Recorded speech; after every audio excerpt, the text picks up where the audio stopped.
No, folks, the national championship can't be won in week one. They can only beat Akron, and they finally got that done. Yes, a lot of people aren't satisfied, but hey, it was 45-6. Hopefully you didn't put money on the spread. Don't do that, folks. All right, appreciate you being here at the Voice of College Football for Buckeyes Live, edition number 282. And again, finally a game week under our belts with another one up ahead, and Western Michigan, who gave a little resistance to Wisconsin, and we will talk about WMU. We got Steve Hellwagon right next to me, Bucknuts 247 Sports, of course, the location, and we got Tony Gerdeman, of course, from BuckeyeHuddle.com. Buckeye Weekly's the podcast on a daily basis during football season. Why not? Guys, how we doing today? Doing great. Doing well. Well, at least I guess Akron kept your attention, and we will talk about that in just a second. But I'm now reminded by my own decision to start with the commit that came in over the last week. Steve, one Phillip Bell, wide receiver who hails from California. Yeah, it was interesting. He committed at 10:30 Eastern time, Saturday night, 7:30 on the West Coast, and he did it from a yacht, presumably somewhere anchored in the Pacific Ocean right off the coast there of Los Angeles. He's from Mission Viejo, California.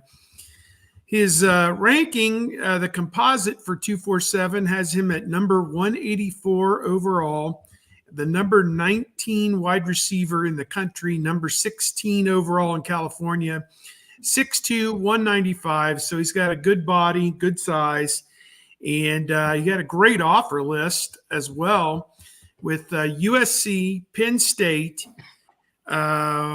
Washington, and Georgia. And I think he made official visits to all those schools, was at Ohio State in June, and found that wide receiver U is the place for him. And he picked Ohio State, as we said, over the weekend. It was Saturday night. So if you turned off your TV or got off the internet, after the Ohio State game was over, you missed this. He had 56 catches for 644 yards and 7 touchdowns last year as a junior, and his team captured the CIF Division I AA title, Southern Section Division II championship. So California has a very complicated football playoff. I don't understand it entirely.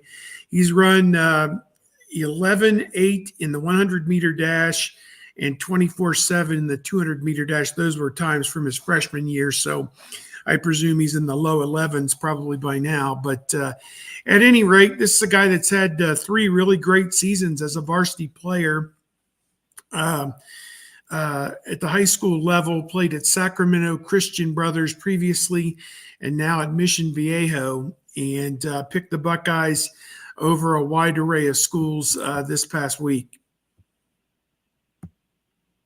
Okay.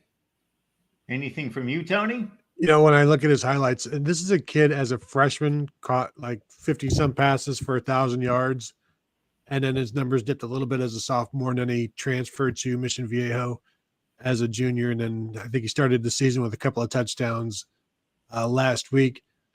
I'm trying to, who does he remind me of? Because he's got a body type, like Steve said, like 6'2", 195.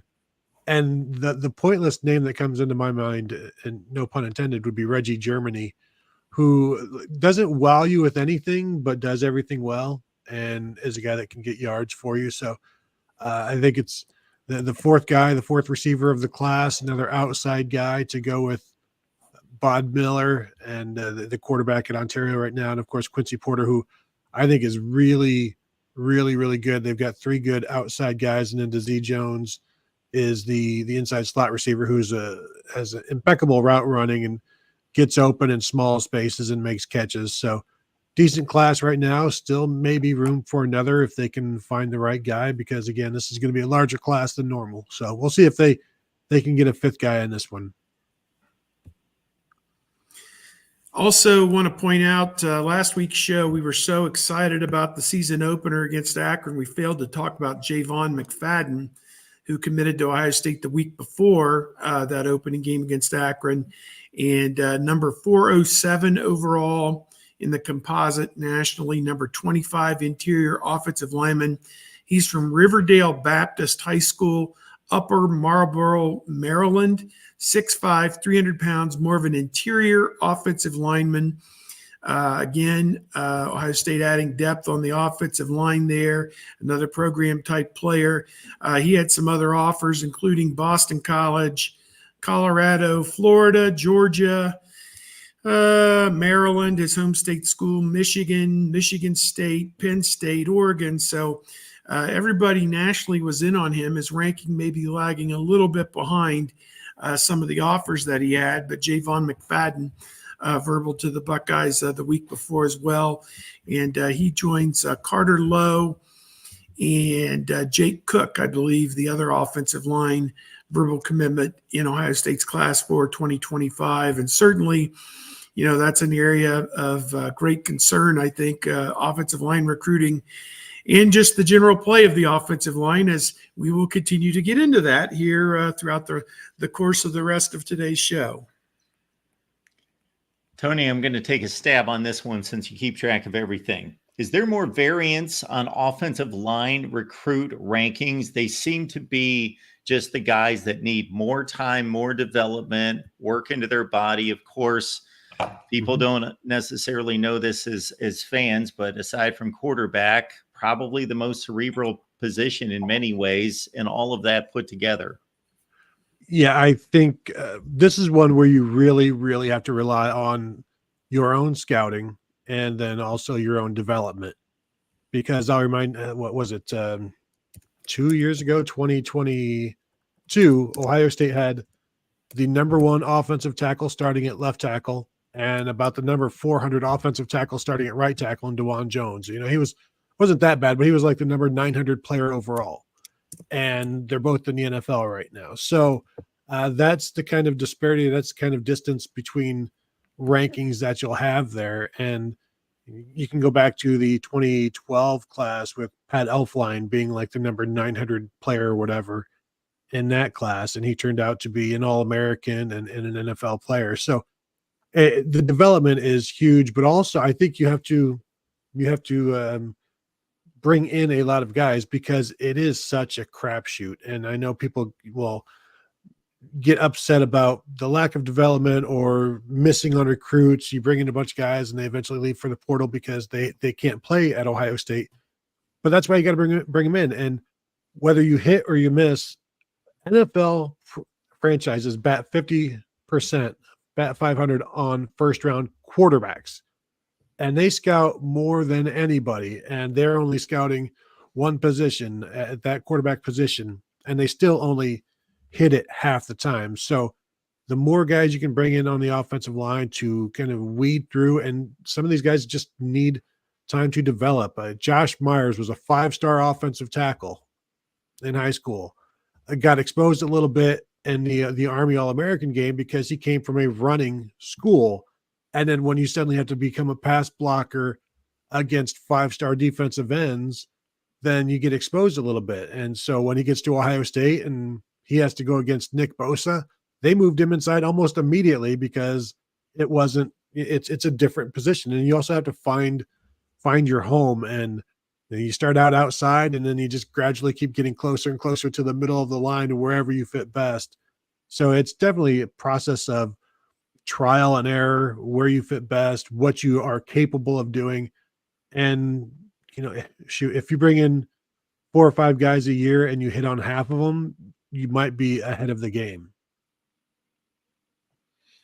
All right. Switching from 2025, peeling it back to what we witnessed on Saturday, 45-6 over Akron, but only 17-3 in the first half. All right, Tony, I guess I'll stay with you on this one. And of course, expound to wherever you want to go concerning this one. But did anyone ask Will Howard what was going through his mind and maybe his veins when he walked on that stadium surface for the first time with 100,000 people and probably getting that first full effect of Ohio State football? I don't know if anybody did. He was asked earlier in the week what he was looking forward to, and that was one of the things he was looking forward to, is just going out there on the field. But I think one of the things that you saw was that it wasn't too big for him. I do think there was the slow start, and maybe I think he was sped up a bit, and his throws were pretty accurate, but coverage was pretty good for Akron in that first half. I think he started 6 of 16, but they were able to adjust. But I thought he handled everything pretty well, considering it was his first time. It's three guys on the offensive line, their first time starting at Ohio State in Ohio Stadium.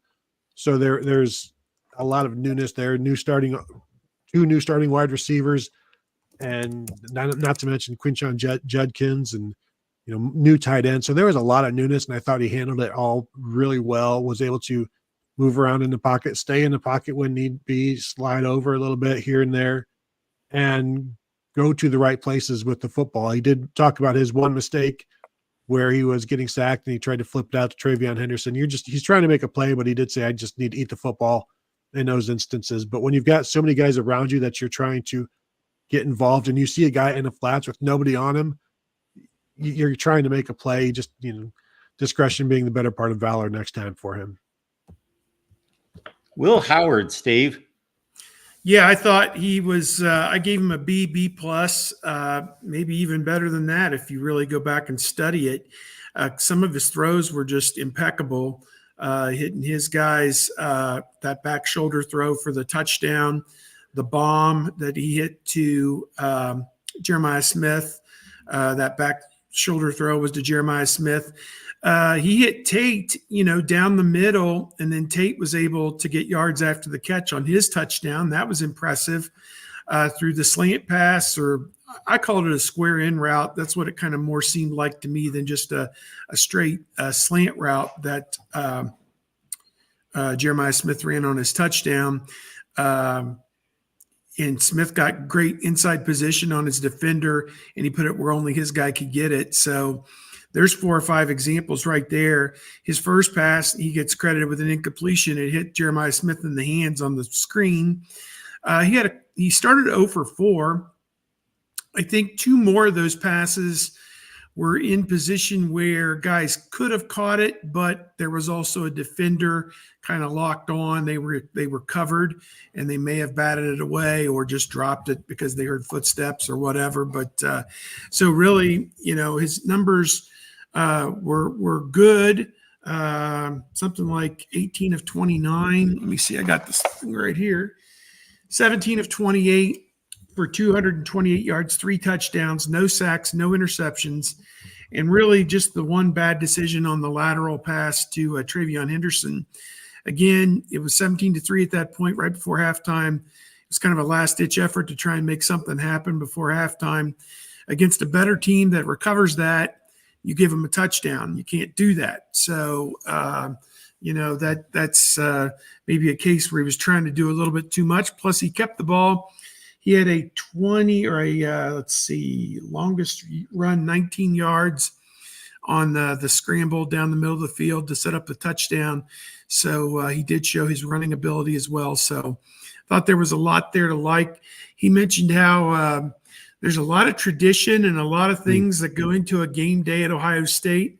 And he said all those things are kind of neat, kind of keeps you involved and keeps you invested in what's going on, I guess, all the different things that happen, the trappings and the surroundings of the game, and said he's glad to be a part of it. So, this is I think he's the right guy, it looks like to me.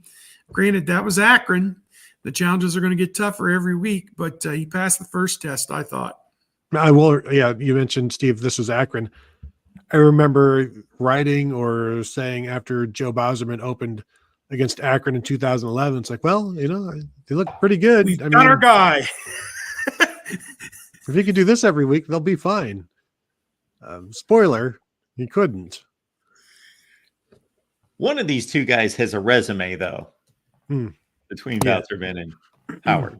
Yeah, and Will Howard's resume is not baseball catcher for the Pittsburgh Pirates organization.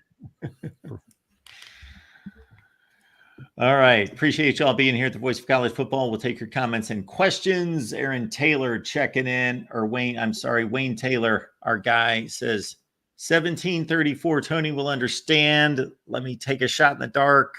Score prediction, attempts versus completions. Is that the Michigan score against Texas? No, I don't think Michigan's going to score 17. Okay. No, this is just something from our bold prediction show every week. Sometimes you have to get crazy with predictions, and anytime we throw in a 17-yard line or a 34-yard line, it kind of has to be allowed. So we'll sometimes predict, something has to be from at least a 17-yard line or at least a 34-yard line. And then this past week, we both totally missed the fact that number 17, Carnell Tate, scored a 34-yard touchdown. And it was maybe the greatest moment in the show's history, and we never even acknowledged it. So bad job by Missed us. opportunity. Ryan Dawes, thank you so much, sir, for your support. We appreciate it. Once you transition to the Western Michigan game, what challenges do the Ponies pose? Well, they did a whole lot of challenges up at Camp Randall Stadium. That was a good ball game. They had a 1-point lead in the fourth quarter, and were utterly confusing Tyler Van Dyke, although other teams have been able to accomplish that as well. So I saw the majority of that game, and they were playing toe-to-toe with Wisconsin and were benefited, the Badgers, by a muffed punt or a ball that kicked off a Western Michigan player that led to the game-leading drive. Otherwise, Wisconsin would have been in deep, deep crap there midway through the fourth quarter.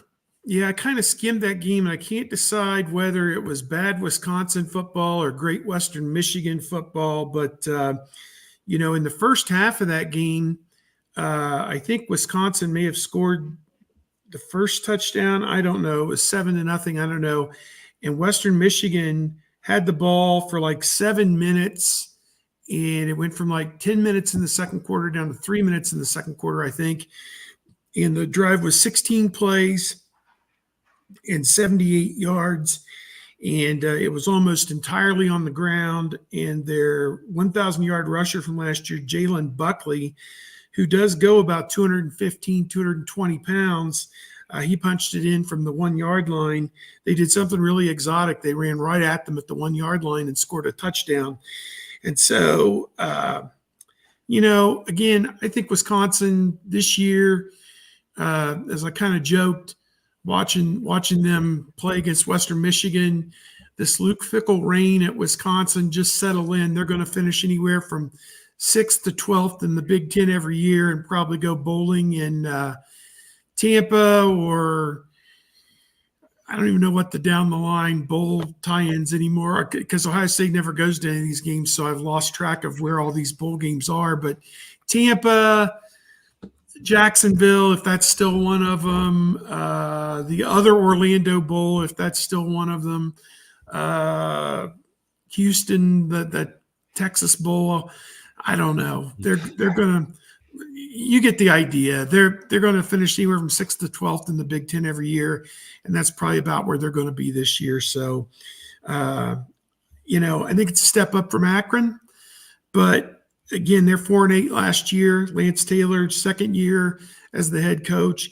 The coverage over the weekend, I think it was on Big Ten Network, mentioned that, or FS1, I think, mentioned that he had coached under, get a load of this list, Nick Saban, Rex Ryan, David Shaw, who did have a little bit of success at Stanford, Ron Rivera, and Brian Kelly. So this guy has been under a lot of pretty good coaches, played wide receiver at Alabama as well in the early 2000s. So kind of interesting there. Hayden Wolf, their quarterback, he's about a 65% guy last year, and didn't do a whole lot in this first game against Wisconsin, but they're going to come in. They've already played at Camp Randall Stadium, so they know all about raucous environments. They will not be awed by what they see at Ohio Stadium, I wouldn't think. Yeah, I think it's really good for Ohio State that they saw Western Michigan play this game against Wisconsin, not just for the film, but to see the fight that Wisconsin was in. And I know there's a lot of respect for Wisconsin's program and in the Woody. So to see for the players to see that is good, and for Western Michigan to have done it, I think is bad. Bad for them in this game, because Ohio State we'll be awake and ready for this one, especially with the focus on starting fast. That's what Ryan Day, that's what Chip Kelly have talked about offensively. So I think you could see a team that an Ohio State team that is taking this game very seriously, is also taking themselves very seriously and getting an early start, which I think both will be bad news for Western Michigan in this one. But I think they're one of the 4 or 5 best teams in the MAC, which means they could win it or finish 500. Just just because. But they do have a very good running back. They've got some pieces here and there, and they can make plays.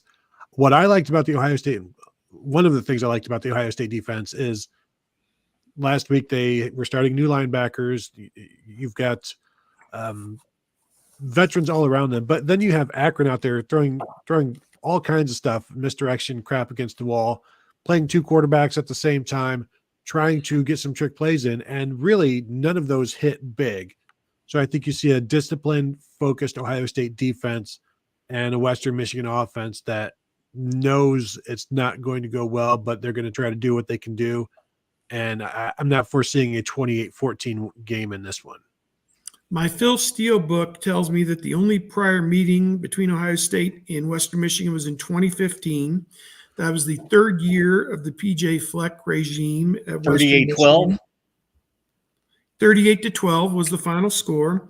Ohio State was a 32.5-point favorite that day.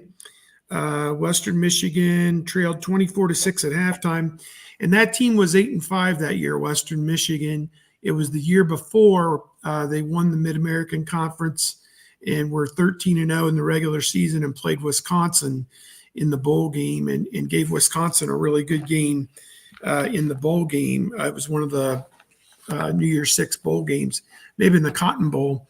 So I don't think this Western Michigan team is as good as that Western Michigan team was.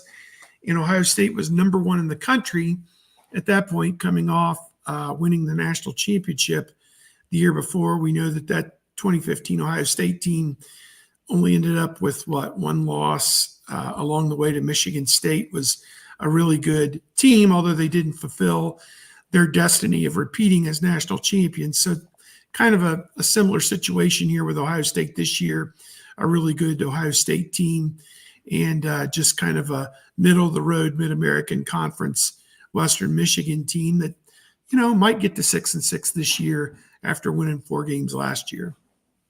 It was one of the sleepwalking games of 2015. Exactly. Mm-hmm. That thing went sideways from the beginning. They had them play, Virginia Tech on a Monday night, and then expected them, a freaking college team, to come back on 5 days and play Hawaii, the following Saturday, as if, they're the Cincinnati Bengals, playing Sunday, Thursday.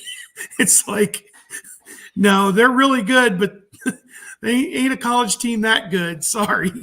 And I think that, as Michael says in that documentary, and I took that personally, that they kind of took for granted that they're all just machines. And boy, oh boy, did they party machines. Ohio State laid an egg that year. Let's just say that. I mean, you've got guys combined over 100 years in the NFL, with all the guys off that team, and they didn't do any better than they did in 2015. So.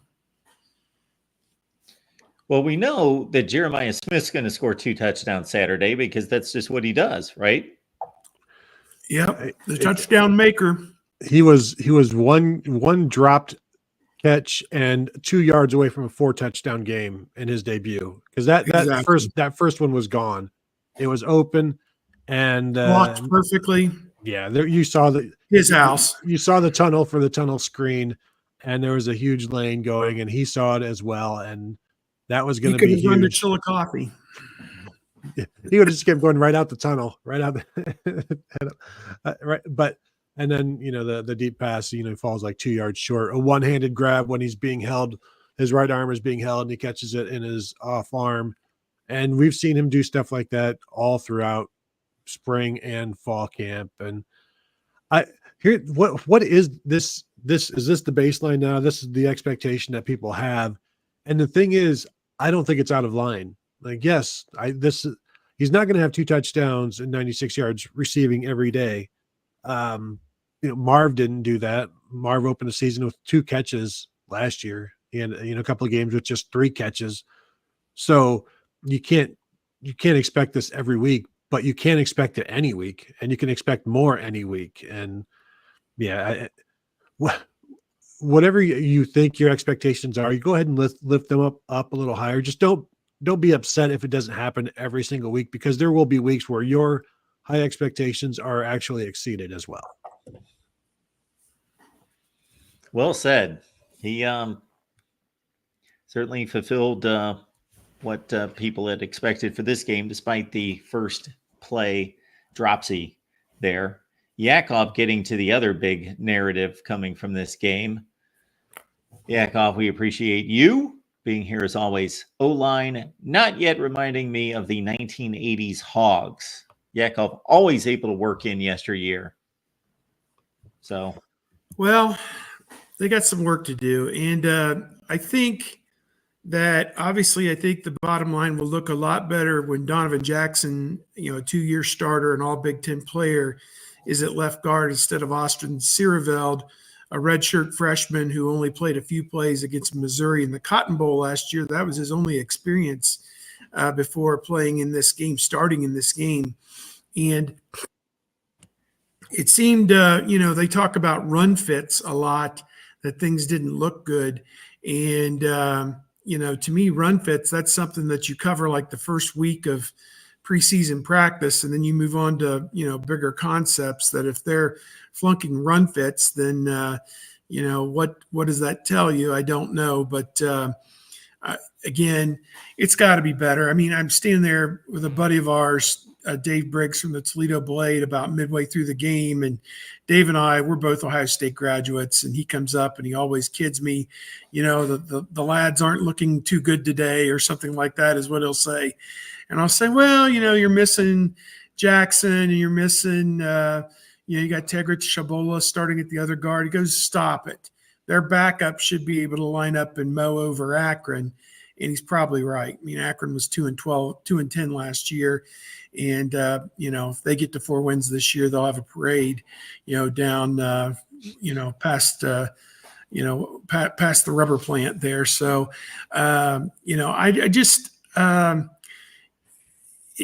it's got to be better. It's just so many plays. You put Judkins in the game, and this is a guy that ran for 1,500 yards last year at Ole Miss. Comes in the game for Ohio State against the worst team on their schedule, and his first 3 carries are 1, 1, and 0. It just isn't what it's supposed to be, and it better look a lot better when Donovan Jackson gets in there. Let's just leave it at that.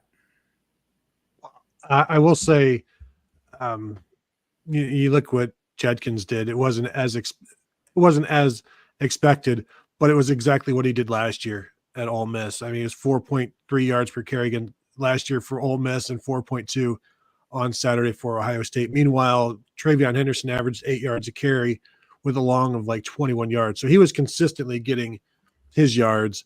And I think the numbers would look a lot better if it was just Travion carrying the ball. But Quinshon's still getting his feet. And I think, say what you want, they're going to be better in game 2. That's just what happens. We could go back and see like how often does Ohio State just light it up in the running game on game 1, and they went for 170 yards in this one and averaged like 5.5 yards a carry. And if they can do that each week, they'll be okay. There's 5.2. They'll get better than that. Last year is 143 against Indiana, 172 against Notre Dame in 2022. 202 at Minnesota in 2019, and then you get into 2021. Then you get to the years where they had a running quarterback or a quarterback that could run. Nebraska, they opened up with 215 yards. Florida Atlantic, 237 yards, which only 4.9 yards per carry in 2019 in that opener, and they were better than that this week. So I think it's going to get better. They're still, I say what you want about the offensive line. It was 3 guys making their first start in Ohio Stadium. It was Austin Siereveld, the first time he's ever played in a game. So, like, that's not insignificant. And Tegrit Shabola, his first start. These are all things that they've all gotten their firsts out, as Ryan Day likes to say. So next week will be they'll be much more experienced, or this week they'll be much more experienced. I think this is going to be something that builds, and then as people start to defend Chip Kelly's running game better, then they do stuff off of that. So I'm interested to see how it develops. I know there are a lot of positives. I think you need to see some more home runs out of them, but mainly more than anything else, just more consistency out of Quinshon Judkins and some. And I think you saw that in the second half. More of the second half, less of the first half, I think is what you're going to see moving forward. You brought up the FAU game, which was Justin Fields' first game. I saw some comparisons on social media between this game against Akron and the Buckeyes' performance in that game. However, even though it was 45-21, it was 28-0 out of the gate in the first quarter. And I tend to look at those type of efforts different when, okay, there are meaningful snaps, it's no score, and you blow out a team and then you cruise. Maybe the team shouldn't cruise. Maybe they should complete and continue to step on the gas. But I see that different than coming out sluggish, trying to figure things out, and then finally kicking it into gear against an inferior opponent. So I would rate the FAU effort to be somewhat decidedly better. Yeah, that one, that was, I'm looking at the score. It never seemed the 45-21. It never seemed like it was that close. And I'd forgotten that it had been 28-0, as opposed to like a 77-31 against Oregon State. That was, high scoring, but nothing, not much positive coming out of that one, just based on what the defense did. So I think the offensive line is going to be a concern all season long because it's so vital, but I don't know that those concerns are always going to be valid. I think people remember the Missouri game and they're just focused on anything bad that happens is the fault of the offensive line not being very good. And rather than maybe the running back could have done this, or the design wasn't what the design itself, or God forbid defenders make a good play. I think there's a lot of reasons why the running game isn't always explosive, and it isn't just the offensive line. That's the I think the easiest area to blame, but it's also the one when the offensive line is going good, you know it. So if the running game isn't going well, it's easy to blame the offensive line. It's not always wrong. I just think I've been saying it since spring. I think this offensive line is going to be much better than last year. And so I'm going to have to just stay out on this limb and die on this hill. Well, Tony, while you're breathing your last, why don't you let us know what's going on at Buckeye Huddle and Buckeye Weekly this week? Yeah, Buckeye Huddle just posted a couple stories today about Arvell Reese and the tight ends and what Ryan Day had to say about them, and some positives on both sides. Of course, I'm sure we'll eventually talk about Arvell Reese here on the show because people seem to really, really like him. So you can find those two stories at BuckeyeHuddle.com. And then Buckeye Weekly just dropped a podcast yesterday after talking with Ryan Day and Chip Kelly and Will Howard about what we learned there. And then tomorrow we'll have our bold prediction show, which will drop sometime in the afternoon. Steve, I assume you're still doing work there at Bucknuts. Yeah, still here. They haven't gotten rid of me yet. Working on my game data page to preview the game. Interviews tonight with some select players and another little segment with Ryan Day. They will have had 2 days of practice, Tuesday and Wednesday, since we talked to him before practice yesterday. So maybe we can get a better idea of whether or not Donovan Jackson and Cody Simon are going to try and play this week against Western Michigan. And again, not the end of the world whether they do or they don't. Ohio State a 38-point favorite to defeat Western Michigan. So, but you also want to see those guys get in there and also get into a groove with their play, obviously, because there are much tougher games coming up. Obviously, an open week next week, and then the Marshall game on September 21. And we ought to know the game time and TV for that on Sunday sometime, they tell us. So, they parcel these things out on a week-by-week basis at this point. And my wife was here yesterday. We're trying to make plans to go to games and do different things. And it's like, for her and family, it's like you just never know what time the game is going to be. But with this game, inexplicably a 7:30 game on Big Ten Network this week against Western Michigan, I tend to doubt that the Marshall game would be a night game. It would probably be either a noon or a 3:30 game, or maybe even an off-time game on Peacock. You never know. So hard to say, but I guess we'll keep our eyes and ears open on that. Just trying to stay on top of everything that's happening here. It's a quieter week, with the lead up to start the season. You've got all these things going on, and this week, maybe not quite as many things, but still busy times. We will be back in 1 minute, and I've got some questions, of course, for these two. But first, we'll tell everyone about a new initiative here at the Voice of College Football. College football is even more exciting with some action on the line, and the games are even better when you're cashing in. And the Voice of College Football is the place to be to get the greatest value. Let's start with my picks. 75% against the money line, 58% against the spread. I've got a 40-year track record. In fact, in 2023, at $100 played per game, you would have netted over $9,300. And guess what? I'm just the warm-up act. Steve Merrill, our ace in the hole, show stopper from Wager Talk. 6 years with the Voice of College Football, over 30 years in the industry. Steve gives us analysis on all the big games, but you can't miss Steve's weekly under-the-radar pick, which went 21-5 against the spread the last 2 seasons. I repeat, 21-5 against the spread. You also get picks from some of our top analysts here at the Voice of College Football, including Steve Dace and Matt Zemek. Become a YouTube channel member or Patreon member for just $99 per month. Go to the main channel on YouTube, click join, and select the betting tier. Do the same thing on Patreon. Make 2024 a winner now. So guys, it used to be that when you looked at the Big Ten race, the first few weeks of the season, it was like, okay, what are we talking about here? Penn State's blowing out everyone. Michigan's blowing out everyone. This is all it is. And then we've got a 3-game season. And then, of course, the made up Big Ten championship game against the team that should be like 4th, 5th best in the conference. This is such a more intriguing landscape now.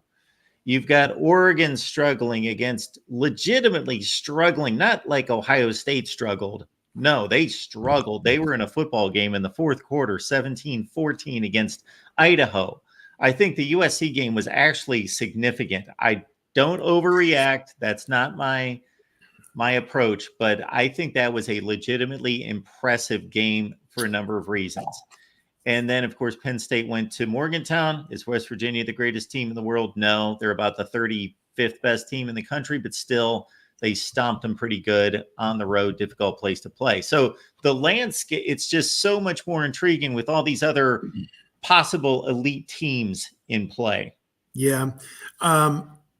I wasn't all that excited about college football this weekend. That Penn State West Virginia game came on at noon on Saturday, and I was like, didn't really care much about it. I'm driving in to go to OSU for the 3:30 game, and Pat's sitting next to me, Pat Murphy, and he's always got to have another game on. I don't know. It's just the way he is. He's got to have whatever the best game in that time slot is. So at 3:30, it was supposed to be Miami against Florida, and Miami just blew them out. And everything I said negative about Miami last week, I meant it, but I'm a big enough person to admit this Miami team might be a little bit different. Okay, so I'm a big enough person. I moved him up like 15 spots. I had him clear down in the 20s. I moved him up to like number 10. You go in the swamp and just crush Florida like that. I know Florida may only win 3, 4, 5 games, whatever it is, but still they got players. I mean, it's an SEC team, at least in name. So it was a bad week for the SEC when you think about Texas A&M losing at home, Florida losing at home. And I'm not going to disgrace LSU a whole lot. I thought that game had like a New Year's Six bowl type feel to it, and both teams were played outstanding. I thought it wasn't a game of one of them gave the game to the other one or laid down or was suspect. It was like, seriously, USC made the 2 or 3 plays at the end of the game that they had to make just to win that game. And to me, that was a huge step forward. Is that the biggest win for USC in, I don't know how long, 15 years maybe? I don't even know. What Mark, you know better than me. When was the last time? And again, we're talking about beating number 13 LSU, not like beating, somebody who's at the top. I mean, I'm sure they've had some wins over Notre Dame and different teams in the last 15 years, but man, that one, I moved them up my chart too. I moved them up to like 11, 12. I moved them below Miami, but still moved them way up. So Miller Moss, wow, unflappable. He had a couple throws in that game under duress. My God, that one down the middle where he's under blitz pressure and hits the guy. I mean, good Lord, that was an NFL play if there ever was one. So they got some dudes. And, Ohio State doesn't play them, may not play them to Indianapolis. And if then, and that might be too soon. They look like they got a pretty good team. I would just say on the USC front that this might be the most nationally relevant win that they've had since Pete Carroll, just because they've had big seasons, but they were always playing from behind. They had a nice season in 2016. They won the Rose Bowl, but they started 1-3, so they were already out of the race. Yeah. Then they ripped off all the wins, finished number 3 in the country, won the Rose Bowl over Penn State. But so those were big wins, but it was after a national title was off the board. And the same thing in 2017, they won the Pac-12 and went to the Cotton Bowl against Ohio State, but they were out of national relevance earlier. They lost to Notre Dame by 35 points. So you talk about getting a win to get yourself a look. This is crazy. Their schedule sets up perfectly. My God, at Michigan, which I don't think Michigan's any good at all. And then Penn State at home, Nebraska at home. I don't think Washington's very good. They're at Washington, at UCLA. They're certainly not very good. The last game of the year, that could be like 11-1 or 10-1 versus 10-1 Notre Dame and USC, or maybe 10-1 versus 11-0. I don't want to overreact. It's just 1 week, but my goodness, I mean, their schedule sets up really good. Yeah, I was just looking. The last big win they had may have been 2019 when they were 3.5-point underdog and they beat number 10 Utah at home, and that made them 4-0. Or actually, it made them 3-1, and then they lose two right after that. So they're 3-3 in the weeks after that game. So doesn't they even probably matter. Fired the coach 2 weeks after that on the tarmac, or was that the one on the tarmac, or was that the one that drunk his way out of the job, or was that? But I went and let's see. I did my I threw some power rankings on our message board, Big Ten power rankings, and I had USC 1 and Penn State 2 and Ohio State 3, just based on who they beat and what they've done on merit. And then I had Iowa 4 and then Oregon 5, and Oregon, that was woof. That was not great. When you're throwing the ball 48 times and you're scoring 24 points and you're only you're completing 41 passes for not even 9 yards at a completion. This is a dink and dunk, can't run problem. But again, week 1, and that's the caveat that you should just have. Please smash the like button and rotate that with it's just week 1. Please smash the like button, send in your super chats. It's just week 1, and just have that going around the clock, because it's a little bit better. It's a lot better than making judgments on who should be starting quarterback in a spring game. But again, this is still just one piece of the puzzle that we're looking at. You're looking at literally, just imagine that as a puzzle, seeing one piece and saying, oh, I know what the entire picture is, and this is what's over here. And it's you don't know what's over on this corner of the picture, because it has yet to be developed, and we have yet to see it, and lots of things can happen. And but I do like what I saw from USC, and I tweeted it out watching that Michigan fans, they got to feel like they're in trouble right now with that game, because when that's week 4 or game 4, and you're already likely going to have a loss against Texas, not good. This could get ugly this week if Quinn Ewers gets hot. Now, I know Michigan's got a great defense, so Michigan may hold them to like 28 points, but I can't see Michigan against a good defense scoring more than 13, 14. I don't know. It doesn't feel like there's much there. I don't, I guess let's play this game this week, and then we'll know really what Michigan has or they don't have. There was a really funny meme out there. The Big Ten did go 17-1 in the first week, and you've got all the new, somebody representing all the new schools. Washington, I held up my bargain, and USC, I did what I was supposed to do, and UCLA, we came through it, and Oregon, we won. And then Minnesota, we bleeping didn't do bleep. I mean, they missed a field goal in the last play. North Carolina, got out of there with a 2-point win. And I don't think anybody thinks this North Carolina team is, a top 20 team, but, too bad for PJ Fleck. They just found a way to lose that game and, had the lead in the fourth quarter and blew it. But, is what it is, I guess. Against the backup quarterback. Now they, at least Minnesota was missing their best player, but still, when Max Johnson went down and North Carolina brought out the other guy, the running quarterback, they still weren't able to take advantage, and they left it up to a field goal. And as Ohio State fans can tell you, when you leave it up to a field goal attempt, bad things can happen. Can't do that. You saw what USC did. They're like, the guy missed the chip shot earlier. We're putting this ball in the end zone. Now, it was so late in the game, I can't imagine that LSU laid down to let him score to try and get the ball back because there was only 8 seconds left. That usually happens with about a minute to go, where they got the chance to run it all the way down, and you just kind of usher the running back into the end zone to get the ball back. But, Ohio State lost a game to Texas that way in the Fiesta Bowl one time.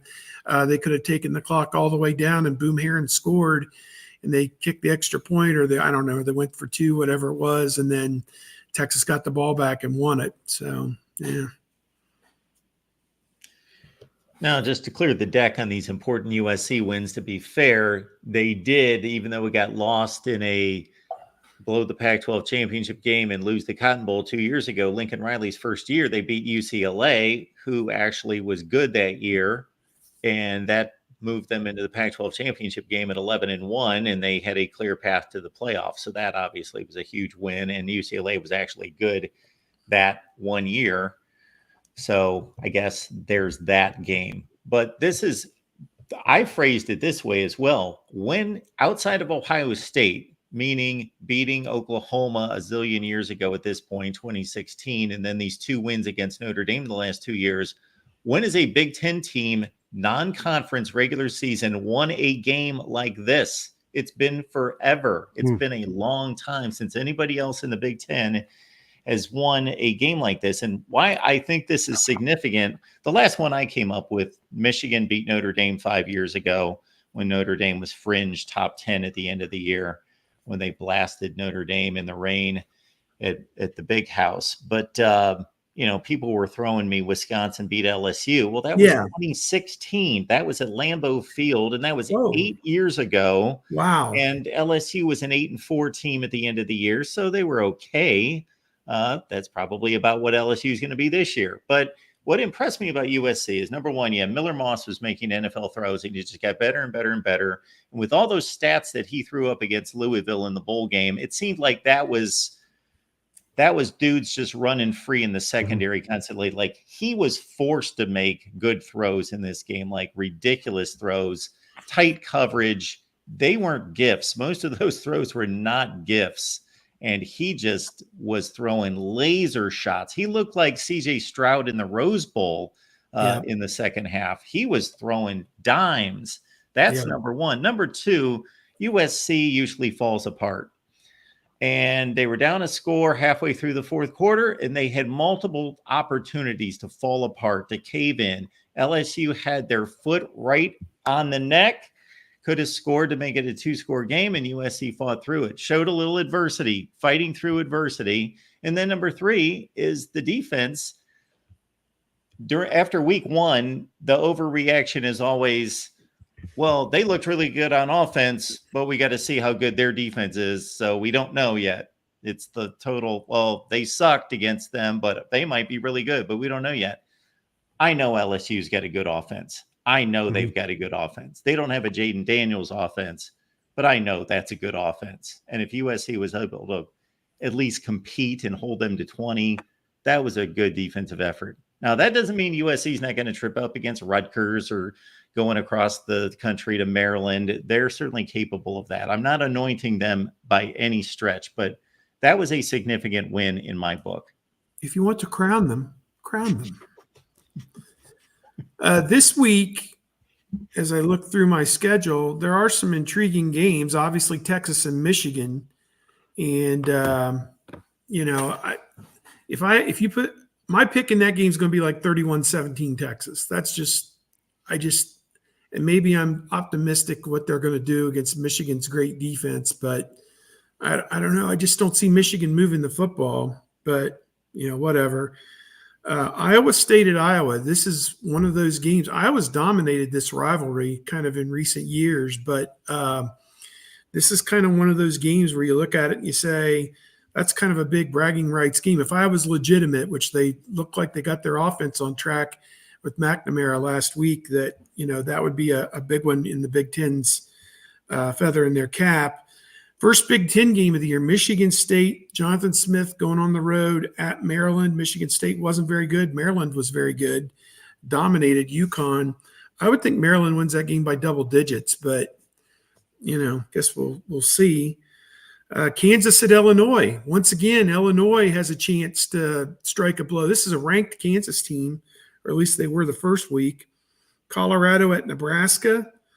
If Nebraska's for real, God, could that be a shootout? I don't know. Can Nebraska win that game in a shootout? I don't know. Boise State at Oregon.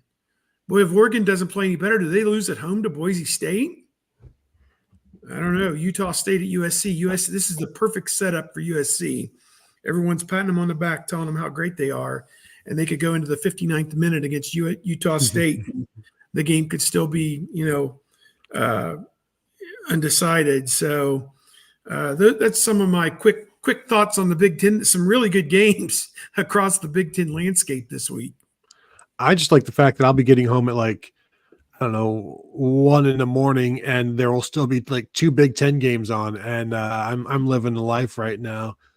Get to watch the Utah USC on Big Ten Network starting at 11, and then the Oregon Boise State at 10. So it's nice to yeah. Do you know what they're saying on the Oregon message boards this week? I'm not buying Peacock. I won't buy Peacock. I will not buy Peacock. And then those same people will be the first ones chiming in after, well, what I saw was, and I'm not buying Peacock. I will not buy Peacock. You feel for those people out there as well, having the struggle with getting the Big Ten Network on some of their carriers out there that we all went through it, 2 decades ago almost now at this point.